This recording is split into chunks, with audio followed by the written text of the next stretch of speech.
Donald Trump एक दबंग American leader है, उसकी रवायती सोच नहीं जो रवायती अमेरिकन एस्टेब्लिशमेंट की है। आज भी उसका बयान देख लें जो दोहा से आया है। उसने कहा है, मैंने एप्पल के चीफ सीईओ टिम कुक को कहा है कि तुम हिंदुस्तान में क्यों कर रहे हो अपनी इन्वेस्टमेंट, तुम अमेरिका में करो। उसने ये भी कहा है, उन्होंने कहा हिंदुस्तान में टेररिस्ट बहुत है। हिंदुस्तान की तो फुसरी पड़ गई है। उनका ख्याल था हम फेवरेट चाइल्ड हैं अमेरिका के, हमें अमेरिका ने पाला पोसा, वो माजी की हुकूमतों थी, ओबामा या ये बाइडन वगैरह। ट्रंप जो है उसने देखे 2-3 बहुत बड़े काम किए।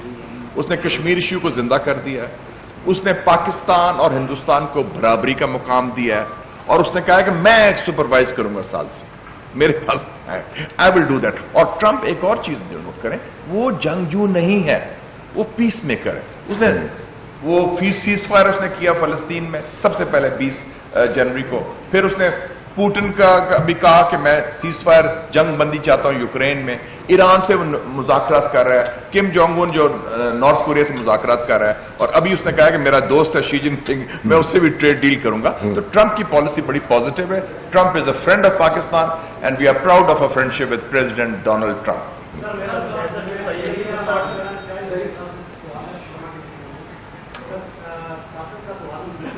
जी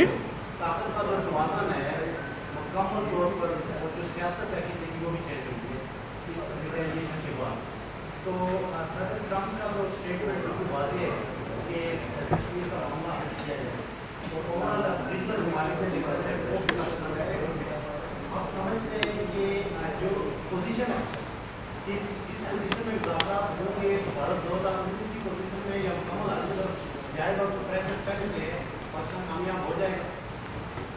देखिए जी, अगर तो मैं कोई राइटर होता या फिल्म डायरेक्टर होता तो मैं फिल्म बनाता।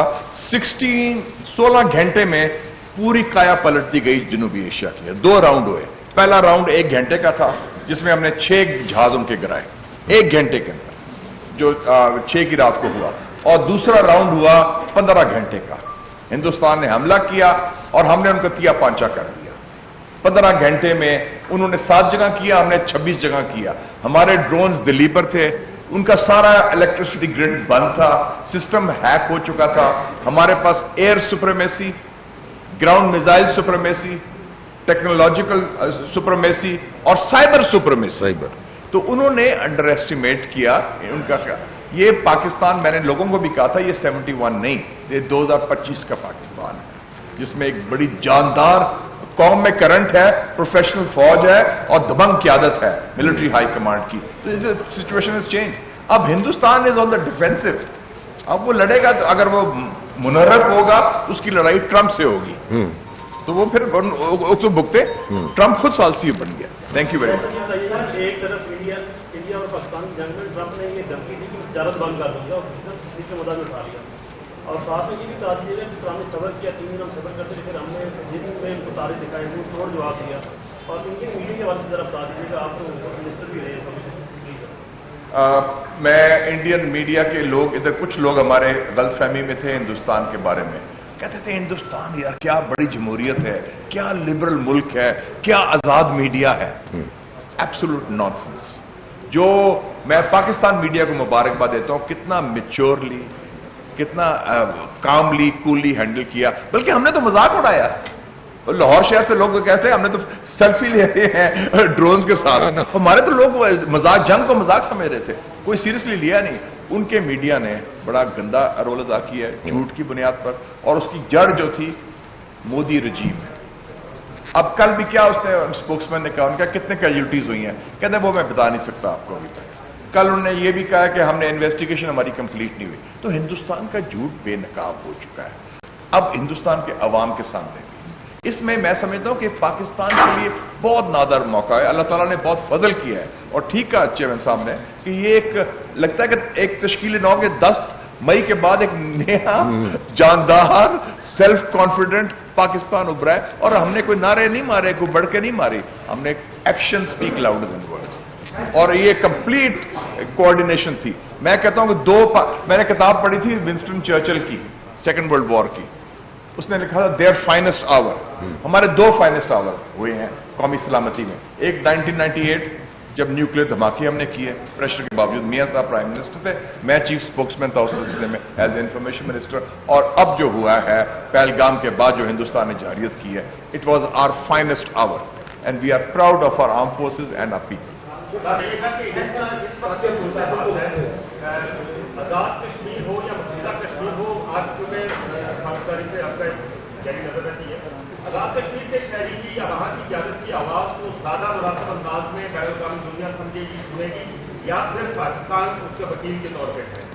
دیکھیں جی، کشمیر کاز انٹرنیشنل کاز ہے، ایک علاقے کا نہیں ہے۔ اگر ٹرمپ کشمیر کی بات کرتا ہے اس کی بات سنی جائے گی، اگر کشمیر کمیٹی بات کرتی ہے، اٹس ناٹ اباؤٹ کہ اس علاقے کے لوگ بولیں، it is a universal issue. ہم چاہتے ہیں یورپ کے لوگ بھی بولیں، امریکہ کے لوگ بھی بولیں، سب بولیں، it's not confined. Azad Kashmir کے لوگ تو ہے ہی نہیں، وہ تو ہے۔ اور اس کو میں سمجھتا ہوں کہ ایک نئی سچویشن میں جو پارلیمنٹری کمیٹی آن کشمیر ہے، یہ ہراول دستے کا رول ادا کرے گی on the Kashmir cause, taking it forward انشاءاللہ۔ جتنی زیادہ آوازیں اٹھی پورے دنیا سے اٹھنی چاہیے، اس کو محدود نہ کریں کہ صرف وہ کشمیری چیز ہے، اٹس اے یونیورسل ایشو۔ جیسے فلسطین کے اوپر زیادہ لوگ تو امریکہ میں بولے ہیں، ڈیمونسٹریشن ہوئی ہیں، تو یہ نہیں کہ صرف پیلسٹائن کی بات کریں، تو اس حوالے سے میں سمجھتا ہوں یونیورسل ایشو ہے۔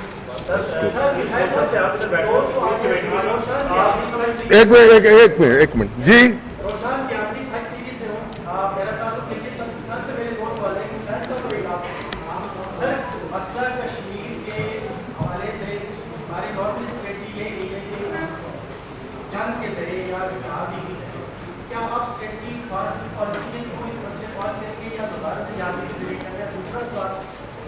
ابھی ڈاکٹر صاحب صاحب نے اسٹیٹمنٹ آئی کہ کس کی؟ انٹرنیشنل تھوڑی دیر سے ہمارے پاس اسٹیٹمنٹ آئی تھی کہ بین الاقوامی جو آپ میرا حق رائے نہیں کی ذریعے یو کا اس کے ذریعے مسئلے کو دوبارہ مسئلہ کشمیر کے اس لیول پر لے کر آنا، گلگت بلتستان کو ہم چاہتے ہیں، گلگت بلتستان کو حکومت پاکستان کی طرف ایک بار کہا جاتا ہے کہ اس کو صوبہ بنا رہے ہیں، اگر اب صوبے میں جواب دینا چاہتا دیکھیں جی، اس وقت سب سے بڑی بات ہے کہ کشمیر ایشو انٹرنیشنل لائز ہوا ہے۔ ہمارا کیا فوکس ہے؟ امیجیٹ یہ ہے کہ ایک تو جنگ بندی ہوگی انڈیا پاکستان کی، کشمیر کے حوالے سے ہمارے لیے، میں ہندوستان گیا تھا تو مجھے پوچھا ان کے تھنک ٹینک میں، وائی از کشمیر امپورٹنٹ؟ میں کہا Kashmir is not important, the Kashmiri people are important. ہمارے لیے جو عوام ہے، کشمیری لوگ ہیں جن پر ظلم ڈھائے جا رہے ہیں، ان ظلم کا خاتمہ کرنا ہے، اسٹیٹس کو چینج کرنا ہے۔ یہ جو باقی ایشوز ہیں نا گلگت بلو، یہ ڈے آفٹر ٹمورو ہیں۔ اس وقت پرائرٹی یہ ہے، انٹرنیشنلائز ہو گیا کشمیر ایشو، ریڈار اسکرین میں آ گیا۔ نہیں میں سمجھ آ گیا جی، نہیں وہ تو بات کی بات کریں۔ اس وقت جو کشمیر ایشو انٹرنیشنلائز ہوا ہے، ہم آپ کو مبارکباد دیں کہ یہ ریڈار اسکرین میں آ گیا ہے، صرف پاکستان کی طرف نہیں، president of the United States Kashmir کی بات کر رہے ہیں، دنیا کشمیر کی بات کر رہی ہے، یونائٹڈ نیشن کی۔ یہ تو بڑی خوشخبری ہے، میریکل ہوا ہے۔ اور اس میں جو کشمیری عوام کی کاوشیں کوششیں ہیں، اور پاکستان کے ریاست کی اور پاکستان کے مسلح افواج نے اس جنگ میں شکست دی ہے۔ مودی نے تو کشمیر دفن کر دیا تھا 5 اگست 2019 بقول اس کے، وہ تو بالکل ہی فارغ ہو گیا نا۔ اور اس نے کہا تھا کہ میں اس علاقے کا بالادست ملک ہوں، اور نیا نارمل بن کے جب چاہیں جو مرضی کریں، وہ تو ختم ہو گیا۔ Size does not equal strength. تو یہ جو اتنی بڑی فتح ہوئی ہے، تو ہم نے پھوک قدم لینا ہے، کیونکہ اب ہماری اسٹریٹجی بڑی واضح ہے، کلیئر ہے، اور اسٹیٹس کو کشمیر کا چل نہیں سکتا، ان ایکسیپٹیبل ہے، کشمیری عوام نے ریجیکٹ کیا۔ اور ایک اور بات رانا صاحب نے بڑی کی ہے، جو chairman of the parliamentary committee on Kashmir, اس وقت 4 فریق ہیں، Pakistan, Hindustan, China and the Kashmiri people.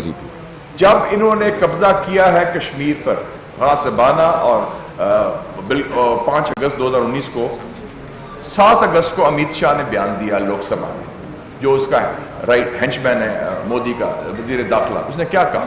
اس نے کہا جی ہماری نظریں 3 جگہ ہیں، آزاد کشمیر، گلگت بلتستان اور اکسائی چین۔ اکسائی چین تو چائنا کا ایریا ہے، وہ تو جوڑتا ہے شنجیانگ اور تبت کو۔ اس کے بعد چائنا نے کہا یار تمہاری کیا ضرورت ہوئی، تم ہمارے علاقے میں بھی۔ اب China is a de facto party to the Kashmir dispute. یہ بڑی ایک نئی صورتحال پیدا ہوئی ہے، اس کو سمجھیں، look at the big picture. Thank you.